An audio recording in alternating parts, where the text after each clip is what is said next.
Every game begins the same way. Hey, O's fan, before we dive into the bombshell news I've lined up for you, do this. Hit that subscribe button.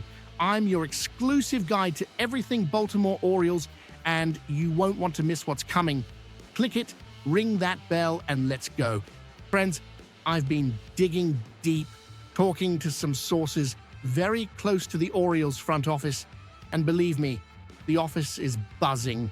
The main news I can bring you now with a high degree of confidence is that the situation with ace Corbin Burnes is far from resolved. Although his acquisition was the big move of the last period, the focus is now on a contract extension. I know GM Mike Elias was clear in saying there's no rigid timeline, but my sources indicate that internal pressure to secure Burnes long-term has increased exponentially after his dominant performance in the first half of the season, where he boasted an ERA of 2.45 and a WHIP of 0.99 across over 100 innings pitched. The negotiation, as I've learned, initially stalled on the average annual value, AAV, and the duration. The Burnes camp is seeking something along the lines of $30 million to $32 million per year for a minimum of 6 seasons. The Orioles front office, historically cautious with long-term contracts for pitchers, had initial resistance, but what changed the scenario was the rotation's performance after him. While Burnes stabilized the top, the rest of the rotation posted a combined ERA of 4.55 against the league average of 4.20. This underscores how vital he is, not just as an ace, but as an anchor of stability and a mentor for the young guys. The argument now is that it's not just about paying for past performance, but about securing the franchise's pillar for the foreseeable future. The team's latest offer, according to my contact, was in the vicinity of $180 million over 6 years, with performance bonuses that could raise the total value closer to $200 million. Now let's shift focus to the outfield.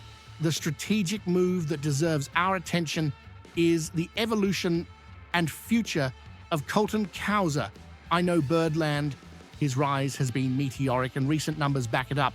He's hitting .295 with an OPS of .860 over the last 45 games, showing power many didn't anticipate so soon. Question is, how will Elias manage this outfield overcrowding? My sources confirm the Orioles have received several inquiries from National League teams for outfielder Anthony Santander.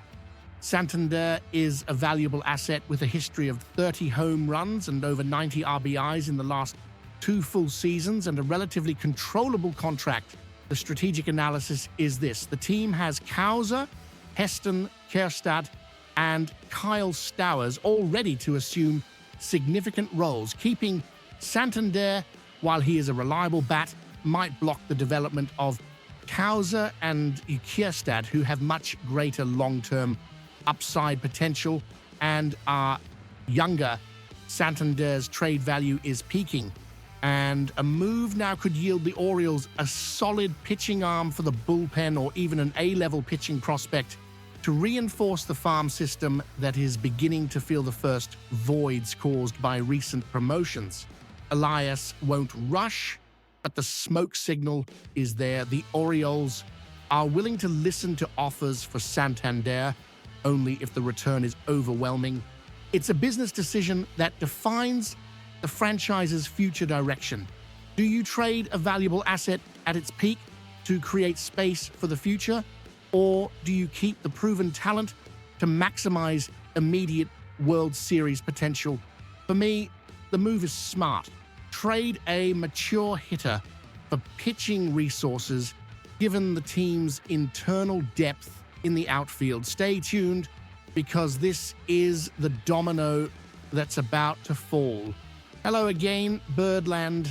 If you skipped the first block, go back and catch up, because we brought exclusive intel on Burnes and the outfield situation. Now let's dive into the rotation and the approach the Orioles must take at the imminent trade deadline. This is an all-in year for the team, and excessive caution could be the enemy of success.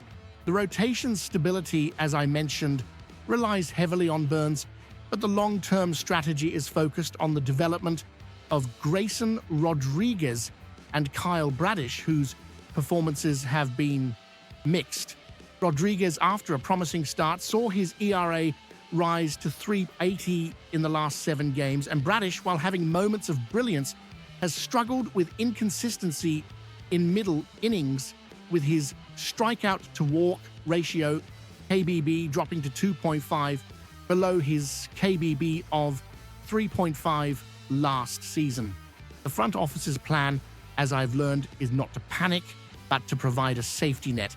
And that's where the trade deadline comes in. Elias's focus will definitely be on acquiring a mid-rotation starting pitcher with contract control beyond this season. The names circulating most intensely within the front office are not the top blockbusters, but solid, reliable, innings-eating pitchers.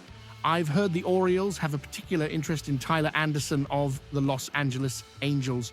Anderson is an experienced lefty with a respectable career ERA and a history of eating over 160 innings per season. He's not an ace, but he's the kind of workhorse that would alleviate pressure on the young guys and give the rotation a depth it clearly lacks outside of Burnes. The trade cost for Anderson would be significantly lower than for a top ace, allowing the Orioles to keep their most valuable prospects like infielder Jackson Holliday, who is, and this is crucial, untouchable.